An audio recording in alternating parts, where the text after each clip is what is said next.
Positive toxicity. It's very important for us to be mentally positive and physically negative, but at the same time, when it comes to toxic positivity, it is important for you to understand what does it mean. And if this concept is new for you, if you have never ever heard about it, then let's dive in and understand what I mean and why it is important, especially when some people are really struggling to stay on board, stay positive, figure their journey out. And let's talk about it. So if you have any questions about this particular topic, please mention that in the comment section. I'm gonna say hello to people who are on Facebook and YouTube. The whole idea of our conversation here, the way we are looking at things, is every day we look at different topics that we can look at which cause anxiety for us. If we understand that our anxiety is in our hands, if we can go around the problem, we can resolve certain things, we can go beyond it. And that's why journaling, where you look at your own problem and write your thoughts around it in a solution-oriented manner, along with our Calmsutra, calmness inducing stroke, will create the beautiful journey within. And I'm not making it very esoteric. All our conversations are based on specific topics. We look at solutions that we can bring in. And today's topic is positive toxicity.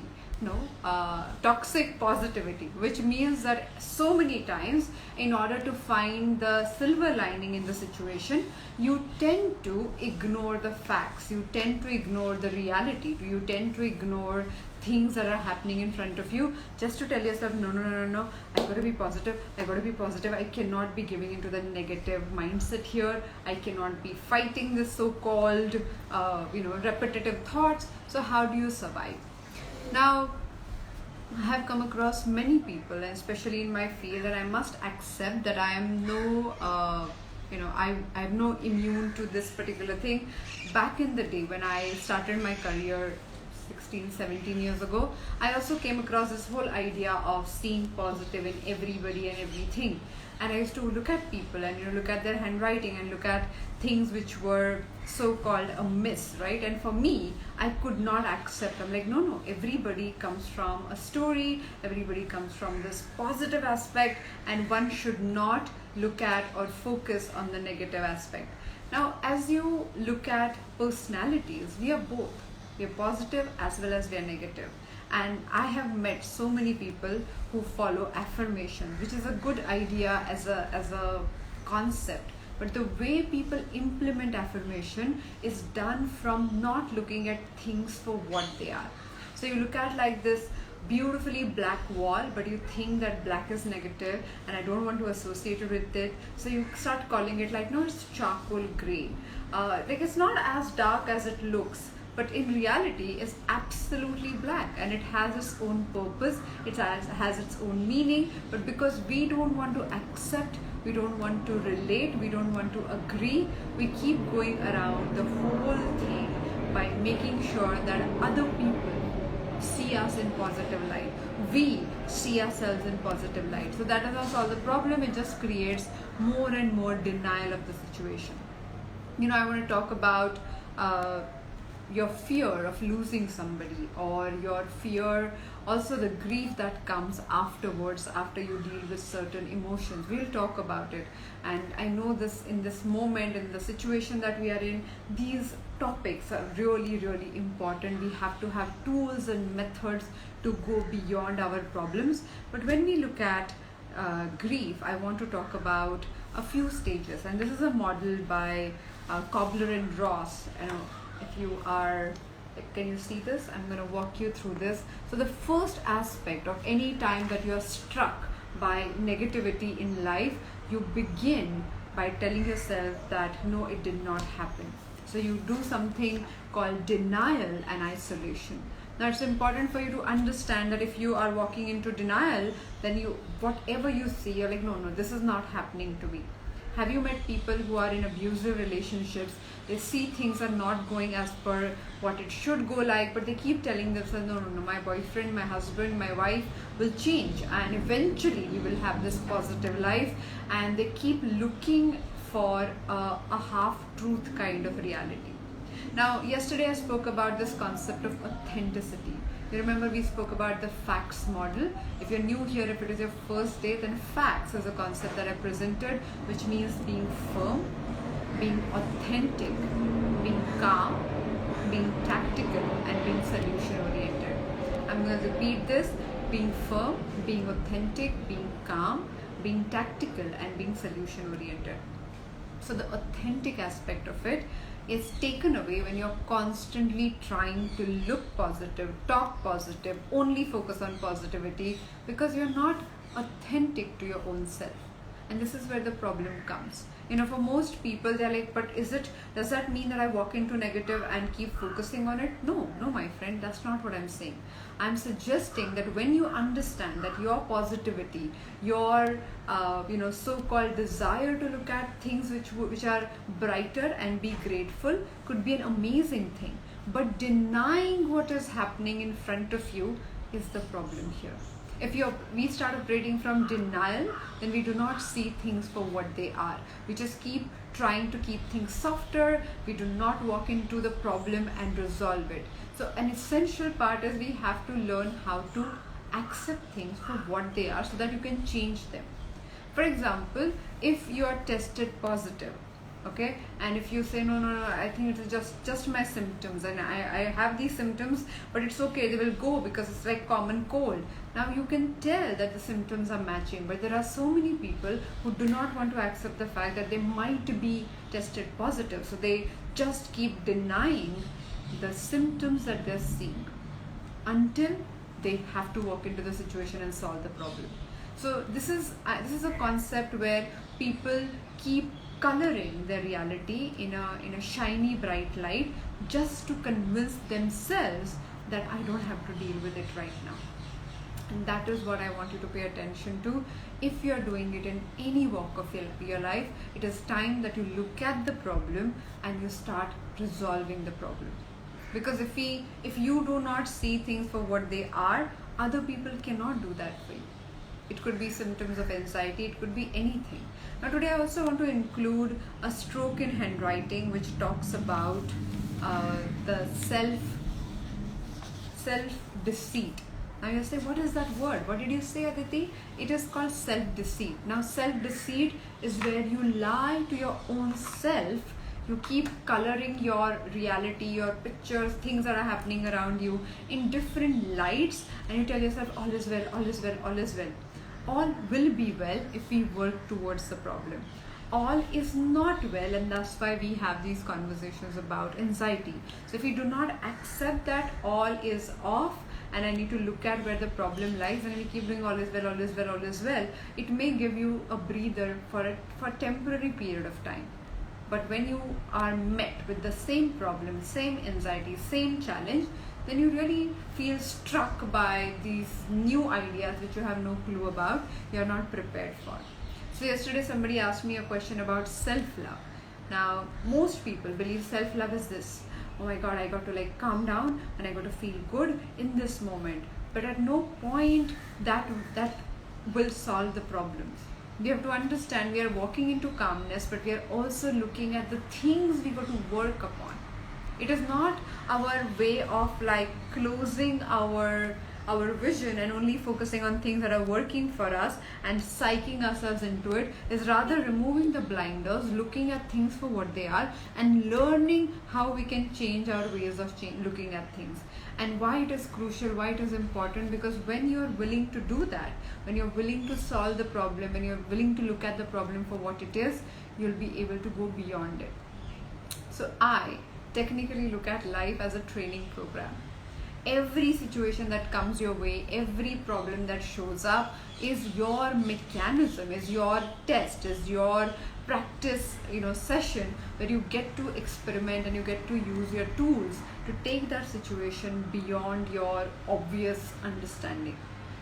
Whatever, for example, if you're scared of, say, talking on stage, and if you kept doing it, if you kept talking to people and if you kept practicing that skill, after some time your fear reduced for sure.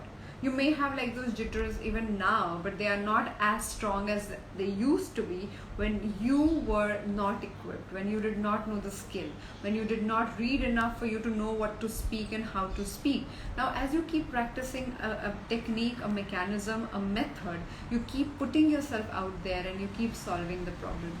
Right? And this is what happens when you're working towards a solution. So my friend, please use affirmations. They're helpful until you're not masking, you're not coloring your reality in a different light. So you say, okay, I'm positive, I'm strong. Yes, and we are saying this because we are putting our minds into future date, and there I want to see myself strong. Now, when you use these affirmations, it is not only saying these affirmations that will change things. It is saying to direct ourselves in a particular way and also using our actions to solve the problem. And this is where it is very, very important. I'm going to talk about a stroke of handwriting that talks about self-denial or self-deceit, where you actually look at the situation and you lie to yourself. And you're like, but why would I be lying to myself? Like, what is the point? The point is, it's a very bizarre story, okay? I use this as an example. I need to come up with a better example. But imagine a woman who is out with her friends. She's in a restaurant, she's with her girlfriends, and they're having these afternoon kind of meetups is happening. And she walks out of this meeting and she goes to the washroom. And while walking to the washroom, she sees her husband with someone. She sees her husband holding hands with someone.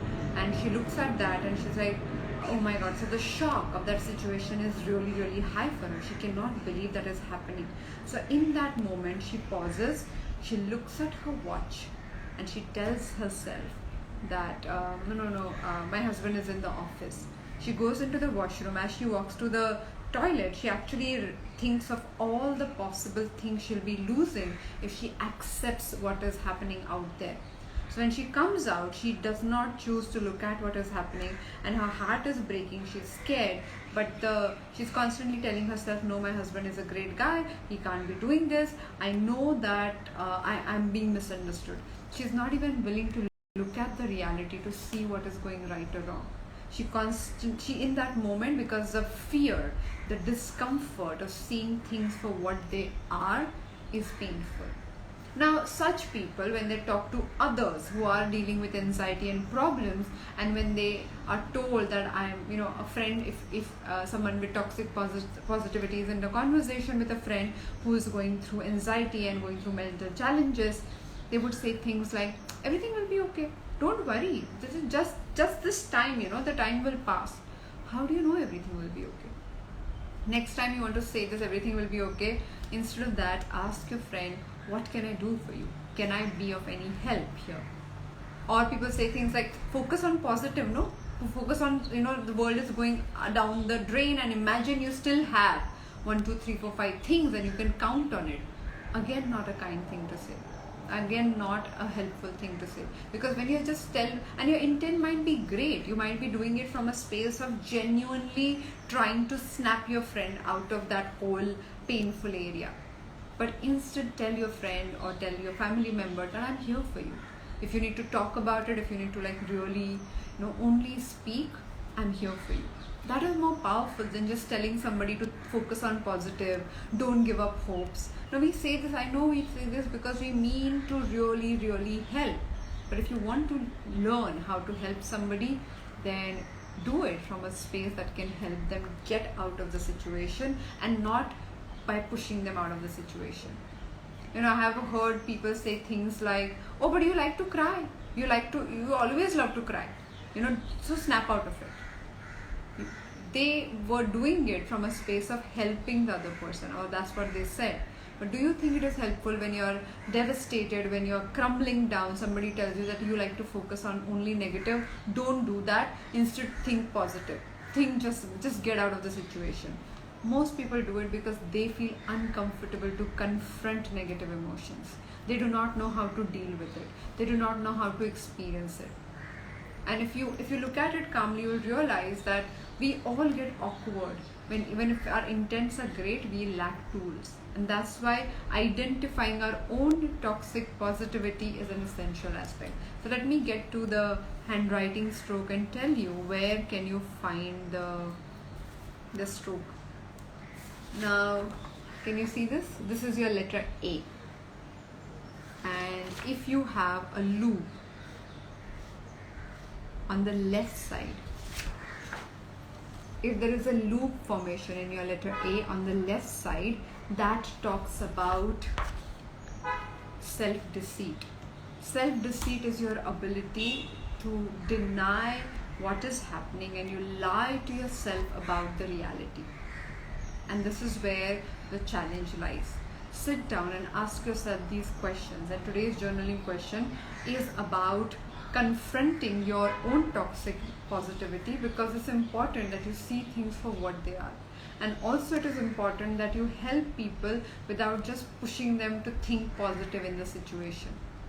And that is an important aspect. So the loop in the letter A or even O is found on the left side. So you know how when you form that connected writing A, sometimes the loop is so big that it covers the entire A. So you might not be able to observe it carefully. So look for 5-6 samples in your writing before you conclude this one. Okay? But the idea is desperation to get out of the situation is not by denying the situation, but actually looking at things for what they are, calling a spade and dealing with it. Okay? So today's question is very simple in that sense. Where do I step into toxic positivity and deny the reality in front of me? And what can I do to change it? Simple. You might find yourself denying certain things. So, you know, when you are on a weight loss program, you look into the mirror and you're like, no, I remember one of our friends who used to do it. It was like every time she wanted to prove it to herself that she's losing weight, so she would convince us that you remember I used to be so fat and now I have lost weight. And we would look at her and we say, no, you are never that fat. But she would never believe that, because in her mind it gave her some sense of hope or inspiration. She said, no, you do not remember. And this pretty much happened every 3-4 months. She's like, oh my god, I have lost weight in last 2 weeks. And we're like, okay. But after some time we also got used to it. She's like, you remember my hand used to be this fat and now it has reduced. Now we would look at her with, you know, like compassion if at all. But eventually we had to tell her, like, that's not happening. Probably you have to either get onto a program or accept what the situation is. Now, when we love, there's a psychological term that we call halo effect and thorn effect. Halo effect is when we love somebody, we color them with this halo, where we really believe that this person is this amazing and it has, you know, he has these characteristics and he speaks so beautifully and his voice is that or her voice is this. We actually create these illusions about people which are not necessarily true. There is a person and there is a romantic idea of a person. So many times we fall in love with the romantic idea and not the person. So that comes from denial. That comes from toxic positivity. Only seeing the positive side is not always a good idea. Seeing things for what they are and then choosing positive could be a great idea. But when you see things for what they are, you see the truth and you make a choice. And that's why I keep talking about it, because if you say, okay, everything, all is well, then you look at everything and you tell yourself all is well. You do not see the areas where you've got to make changes, you've got to make different choices, you've got to alter your own behavior. All of that is not available because all is already well. Why do I have to worry about it and why do I have to step into it? So, simple question, where all I operate from toxic positivity and what can I do to change it? Now when I say where all, you might have to spend time thinking about, okay, am I using this denial or this, like, you know, whole idea of like not looking at things for what they are when I'm in my relationship? Am I using it with my body? Am I using it with my finances? Because most people do that. So many people who are dealing with debts do not show interest in understanding their finances. They believe that, oh, things are going to be okay, things are going to be okay, things are going to be okay, and they're unwilling to look at things for what they are. because probably they do not know how to go about it. Probably they have never done that. But how does that solve the problem? If you got to build a business, create a revenue source, really go beyond your own limitation, you will have to learn about this whole idea of money. Just telling yourself that, oh, one day I will get money and then I will solve the problem, will not solve the problem. And whether we like it or not, it is about building our awareness, it's about building our understanding. So information collection can be a great thing. Talking to other experts or other people who have gone through the journey, great thing. Looking at things for what they are and also understanding what are the repercussions of this decision, again a great thing. Now some people do not even want to look at that half side because they believe if I look at it, I will have to deal with it. If I look at it, then my mind will get occupied with it. Now this is where we use journaling. Toxic positivity is being in denial, and every time you are in denial, you're not serving yourself well. You're not necessarily helping yourself to look at things for what they are, and this is where the problem is. Okay, we're gonna get into the S-stroke practice. All you require is a ruled paper and a ballpoint pen. Okay, nothing much. This practice will take like 2 to 3 minutes. So if you haven't grabbed your pen and paper, please go ahead and do that. Make sure that you look at your stroke, you look at your practice as your regime, as your routine, as your ritual. So which by that I mean that all the possible instructions that we require in this conversation, I want you to pay close attention to those things. There are only 4 instructions, and I'm today going to repeat those 4 instructions because I know some people are new here and they do not know exactly what we are doing. If you haven't registered, the link is aditisurana.com lockdown21, so you can find all the details there, and I'm going to explain the stroke today so that you can walk through the process. Give me a moment to switch the camera so that I can get this going.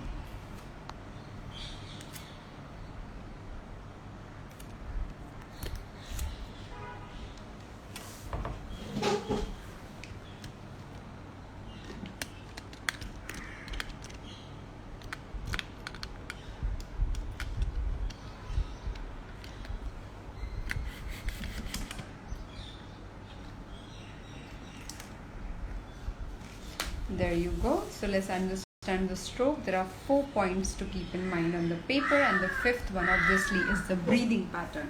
So what are those 4 points? First is you never start your stroke here. You always start your stroke on the top. Sorry for the crow, can't help it. So you always start the stroke on the top, never at the bottom like this. Second, you always make sure that you end your stroke on the line, never in the air like this. Third point, all the loops are open, so never squeeze your loops like that. And the 4th point, which is an important one, is while doing the stroke, the flow is important. If the flow stops, pick up your pen and start again.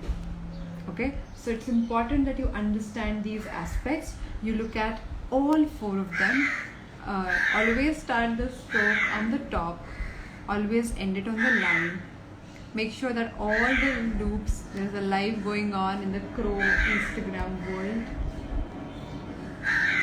So all the loops are open, so do not close them like this, and make sure that you have a flow that is maintained.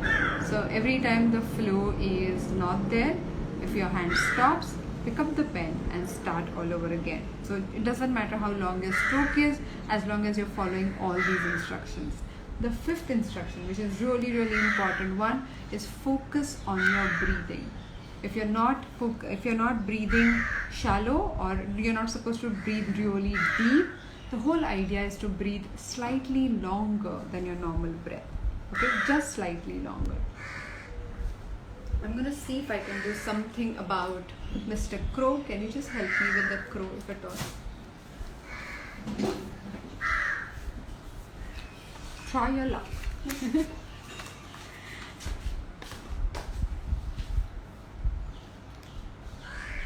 Okay, so now let's look at how we're gonna do this stroke.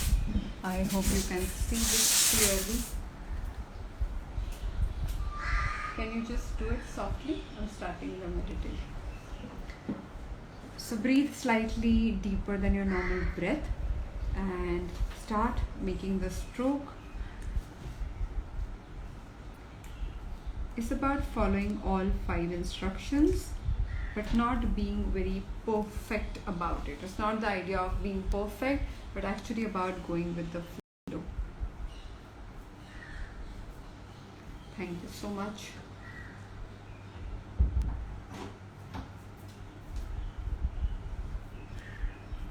Can you see the formation? Simple, easy, but it requires attention to do all these formations. Now, if at all your pen leaks ink like this, ideally don't use that pen. I'm going to continue because I don't want to spend time looking for one. But just the whole idea is, do not use a pen that leaks too much ink. You want to make sure that the grip is clear, but at the same time it has to have that smoothness without the extra ink flowing out. Graphologically, if the ink is leaking out like that, that leads to other complications. So we do not want to not want to practice with an ink leaking like that in a pen.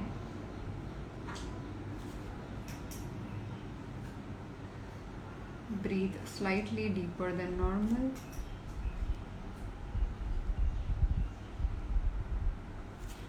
Breathe slightly deeper than normal.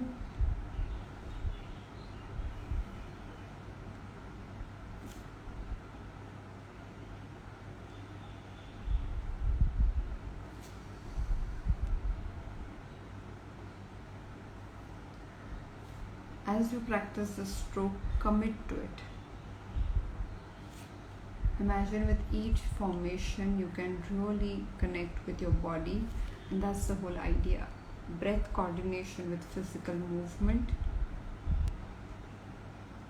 So many people cannot meditate because when it comes to meditation, they feel that they cannot keep their mind empty, they can't sit steady. And this is an alternate way of meditating, where your body is moving, your fingers are moving, and you're still coordinating and paying attention to your breath.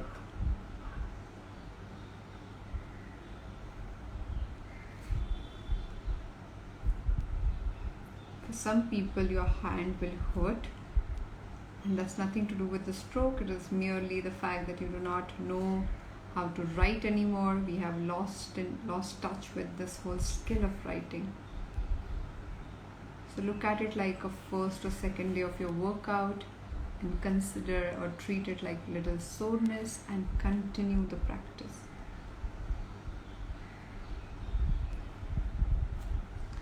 Breathe slightly longer than your normal breath.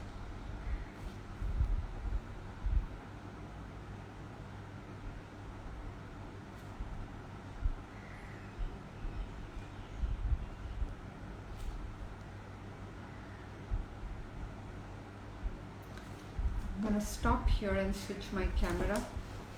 Give me a moment to do that.